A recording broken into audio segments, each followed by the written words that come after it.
Okay, let's unpack this feeling. That sense of being totally swamped. Yeah, like you're juggling way too much. Exactly. Trying to keep all these balls in the air, and you just know the important ones are starting to wobble. I think, pretty much everyone can relate to that now. Definitely. With the constant pings, the endless lists. We're just drowning in information, obligations, all of it. It's almost like a competition, isn't it? Who's Yeah. busier? But you have to ask, is all that busyness actually getting you somewhere important? Are we just spinning our wheels, Mm-hmm. mistaking motion for actual progress? Precisely. And that's really the heart of what we're digging into today, specifically for you listening. We've looked closely at this really compelling idea. This deceptively simple principle. Right, that getting extraordinary results is all about this intense focus on the one thing. Mm. So think of this deep dive as your guide, helping you cut through all that chaos to figure out how to get more done by, kind of paradoxically, doing less. And our mission here is to really break down this core idea. We want to get into how it works, the mechanics of it, and explore, practical ways you can use it. To get clarity, right, and hit those big goals. Exactly. And fair warning, it might challenge some things you believe about productivity, about success. Okay, let's jump right in then. The core idea, the one thing. Fundamentally, it's this. Extraordinary results don't come from spreading yourself thin.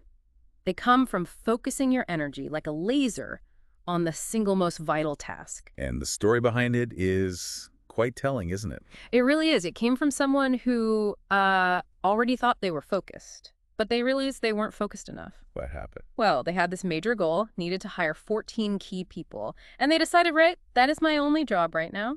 That became the one thing. And the result. Remarkable growth, focusing intensely on that one bottleneck, unlocked progress everywhere else. Wow, okay. And that experience actually led to a specific question, didn't it? A tool to find your one thing. Yeah, a really powerful one.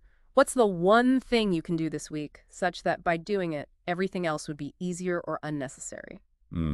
Such that by doing it, that's the key part, finding the first domino. That's it, exactly. And the observation was clear.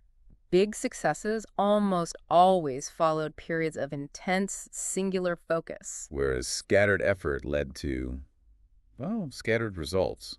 Makes sense. Right. Varied success, diluted impact. Which brings us to that question we all ask ourselves. We all have the same 24 hours, so why do some people achieve so much more? And the answer, according to the source, is about going small. Which sounds counterintuitive. Go small to achieve big. It does, but it's not about thinking small. It's about focusing intensely small on the absolute core thing that drives the biggest results. Think foundation. Okay, like the domino analogy you mentioned. Exactly. It visualizes it perfectly. One small, correctly aimed push on the first domino. It can start this massive chain reaction. You see those incredible displays, right? Absolutely. And here's the mind-blowing part about domino physics. A standard domino can knock over another one that's about 50% larger. 50%? Really? Yep. So imagine that progression. Keep lining them up, each 50% bigger than the last. Oh, eh? By the 10th domino, it's taller than a person. By the 23rd, you're talking Eiffel Tower height. No way. And the 31st domino, it would be taller than Mount Everest. Wow.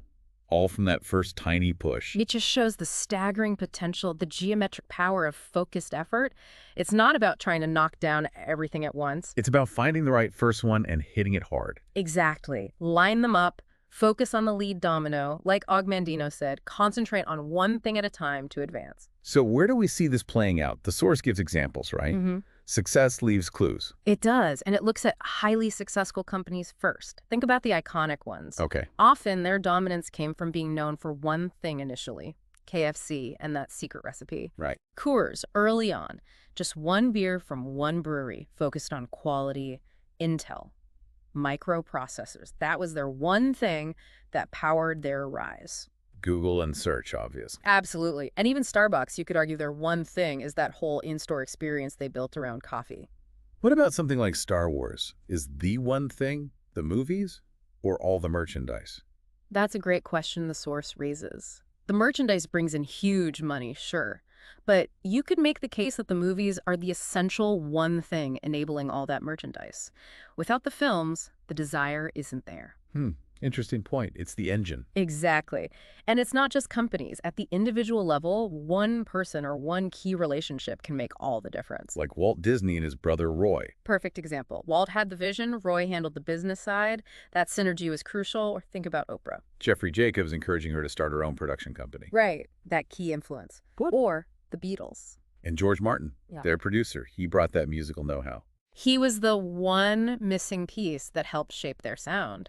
It shows even geniuses often need that one key collaborator. And it also applies to skills or passions, right? Definitely. Extraordinary success often boils down to one intense passion or one core skill honed over time. Like an artist painting one picture a day every day. Yes, that relentless focus. Or the source mentions a tour guide whose deep passion for his country made his tours unforgettable. That passion was his one thing. And there's that incredible story of Gilberto Boni. Oh, absolutely powerful, surviving something truly horrific. And channeling everything into running. That singular focus became his driving force, leading to amazing athletic achievements. It's an extreme example, but it highlights the power, doesn't it? It really does. So the takeaway here is that this one thing principle isn't just some productivity hack. No, it's presented as something much deeper, a fundamental truth about how success works in work and in life. Okay, so if it's so powerful, what stops us? Why isn't everyone doing this? Ah, well, that brings us to what the source calls the lies. These are ideas that sound true, they feel right, but they actually sabotage our focus. Truthiness, basically. Things that mislead us. Exactly. And the first big one is the belief that everything matters equally. Oh yeah, that feels familiar. The tyranny of the to-do list. Right. We feel this pressure that every single item needs the same attention. But then you have folks like Duran and Perota's principle, The 80-20 rule. the 80-20 rule, which basically says, look, most of your results, often around 80%, come from a small fraction, maybe 20% of your efforts. It's not always exactly 80-20, but the point is, Impact is unequal. Some things matter way more than others. way more. So the idea is to stop treating your to-do list like a democracy. And instead, Apply Pareto. Find that vital few, the 20% that gives you 80% of the value, and make that your success list. Focus there. it's like that example of learning guitar. Right. Instead of trying to learn everything, focus hard on something foundational, like, say, the minor blues scale. Master that one thing. And suddenly, a whole world of music opens up. That focused effort gives you a huge return. Okay, that makes sense. What's the next lie? Multitasking. Ah. The badge of honor we mentioned earlier. We think it makes us efficient, right? Juggling calls, emails, reports. But the source points out the term actually came from computing. It meant processors alternating tasks very quickly, not doing them simultaneously. Ah, and humans can't really do that. Not truly simultaneously, no. Our attention just bounces back and forth really fast, and every time it switches, Where's the cost? a big one. Task switching eats up time. Some studies say up to 28% of the workday.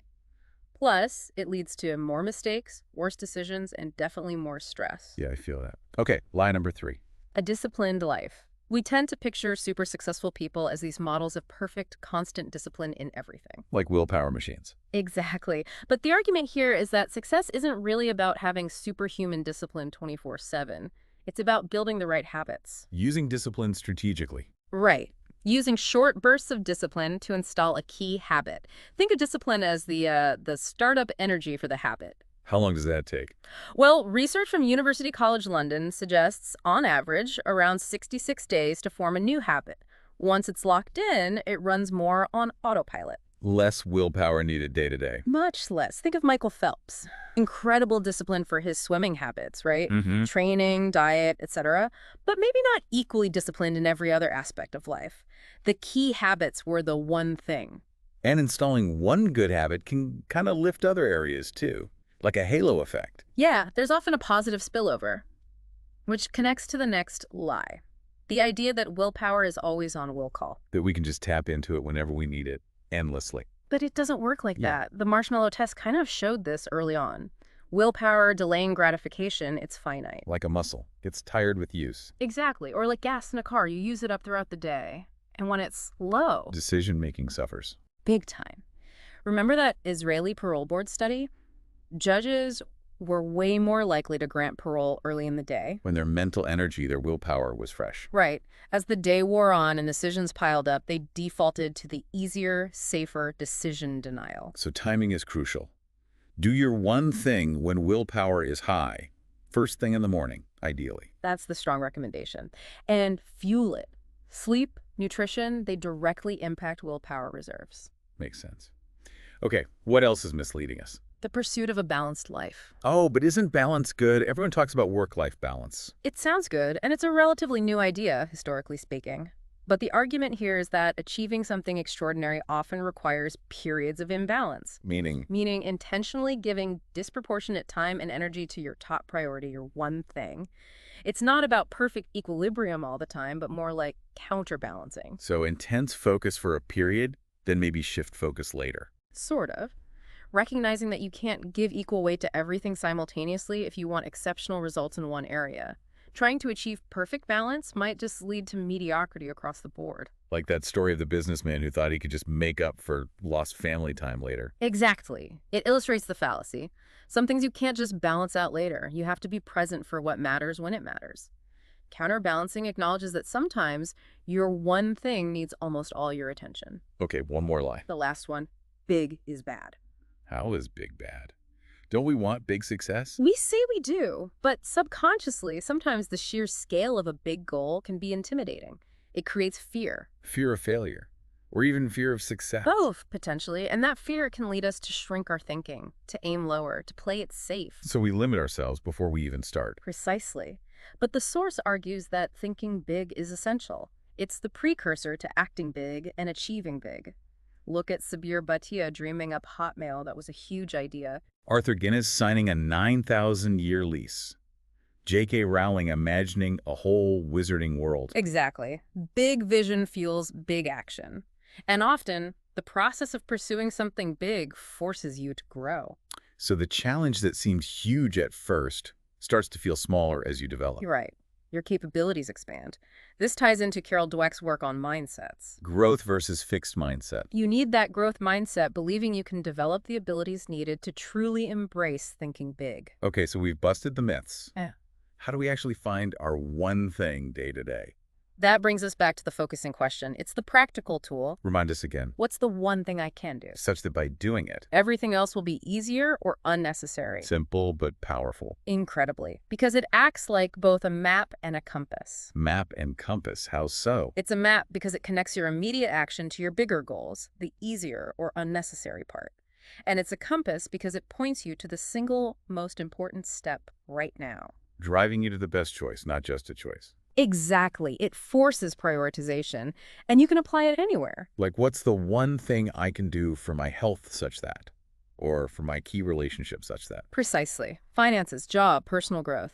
Asking it consistently helps you find the leverage points. It becomes the ultimate success habit. So you use the question to find the one thing, then what? How do you live it? Then it's about putting it into action through a natural flow. Purpose, priority, and productivity. Purpose, priority, productivity. Okay, break that down. Purpose is your why, the bigger reason driving you. Priority, using the focusing question, is determining the what, your one thing right now. And productivity is the how, actually doing it. The why, the what, the how. Think about Scrooge in A Christmas Carol. His purpose shifted dramatically, right? From money to people. Exactly. And Yeah. that change in purpose instantly changed his priorities, what he focused on. And that changed his actions, his productivity. The purpose drives priority, which drives action. Yes. And having that purpose is crucial. Like with money, if you don't know why you want it, how will you ever know when you have enough? Purpose gives direction. Okay, so you have your purpose. You use the question to find your priority. Yeah. How do you connect that to now? Through goal setting to the now. Which means, Working backward. Start with your big someday goal. Your purpose might inform this. Then ask, based on that, what's my 5-year goal? okay, Then what's my 1-year goal to be on track for the 5-year? Then monthly, weekly. all the way down to aim. What's the one thing I need to do right now to be on track for my weekly goal? It creates a direct line from someday to today. Working backward makes it clearer what the immediate step should be. Crucially clearer.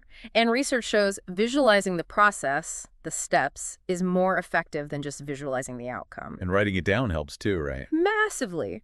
Dr. Gail Matthews' research showed people are significantly more likely to achieve goals they've written down. But at the end of the day, You actually have to do it. Productive action. that's what changes things. Which leads to the importance of time blocking. Making an appointment with yourself for your one thing. Essentially, yes. Blocking out a significant chunk of time in your calendar, treating it like your most important meeting of the day. How much time? The suggestion is aiming for about 4 hours, ideally, and doing it first thing in the morning. Like Stephen King in his morning writing routine. A perfect example, protect that time fiercely and think event time, not clock time. Meaning work until the one thing is done, not just until the time block ends. If possible, yes. Focus on completing the task.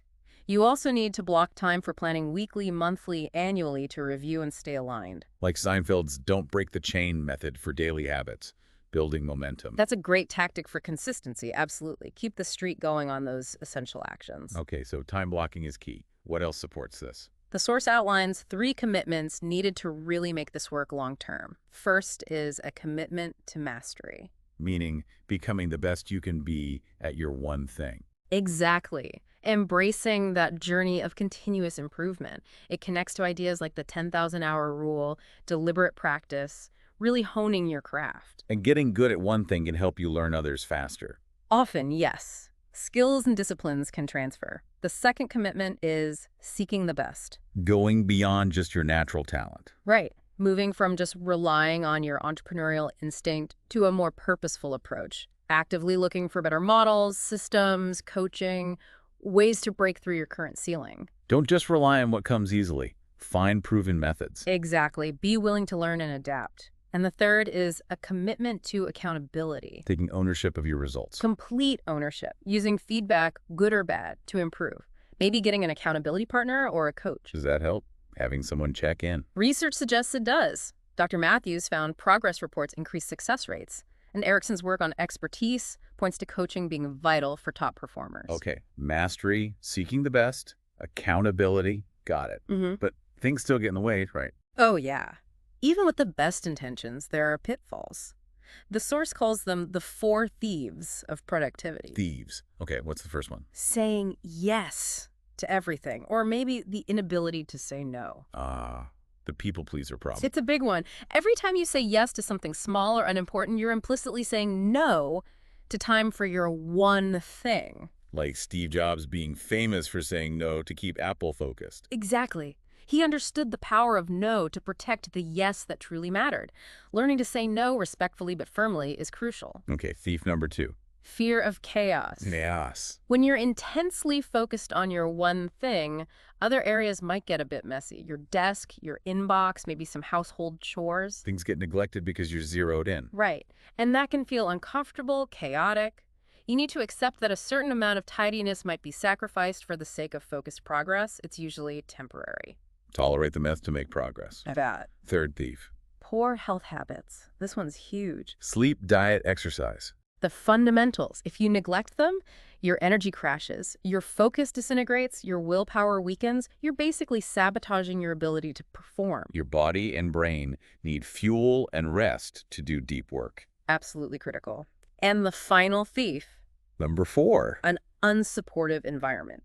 This is about your surroundings, both physical and social. People and places. Yep.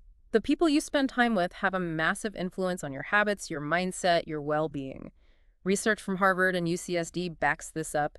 Attitudes and behaviors are contagious. So surround yourself with supportive people. Ideally, yes. Or at least minimize time with those who drain your energy or discourage your focus. And your physical space matters too. Create an environment that minimizes distractions and supports concentration. Makes sense. Cut down the noise, basically. Cut down the noise, internal and external. So we've cleared the lies, dodged the thieves, committed to the process. Where does this all lead? It leads to living large, which isn't just about money or fame. What is it about then? It's about realizing that thinking big, aiming high with your one thing, actually unlocks a richer, more meaningful life overall. It's about pushing your boundaries. Challenging those self-imposed limits we talked about. Exactly. Asking yourself, what would it look like if I aimed 5 times higher in this area? 10 times. It stretches your perspective on what's possible. And living this way, focusing on what truly matters, helps avoid regrets later on. That's the ultimate connection. The source uses that lovely metaphor of the father and son with the world puzzle. How did that go again? The son is struggling to put the puzzle of the world together. The father flips the pieces over, revealing a picture of a person on the back. He tells the son, Put the person together correctly, and the world will fall into place. So focus on getting yourself right. Your purpose, priority, productivity. Put yourself together. Focus on your one thing. And your world, your results will follow. It simplifies things. Beautifully put. It really comes down to this. Extraordinary results aren't magic. They're the natural outcome of focusing your energy where it counts the most. On the one thing. On the one thing. And that focusing question is the key to finding it always. What's the one thing I can do? Such that by doing it, everything else will be easier or unnecessary. Keep asking it. So the challenge for everyone listening right now is to ask that question. Absolutely. Take a moment right now. What's the one thing I can do right now to start using the one thing in my life such that by doing it, everything else will be easier or unnecessary? And whatever answer pops up for you, Make doing that your very first one thing. Start there. embrace that focus. See what happens. The potential is huge. This has been the Deep Dive.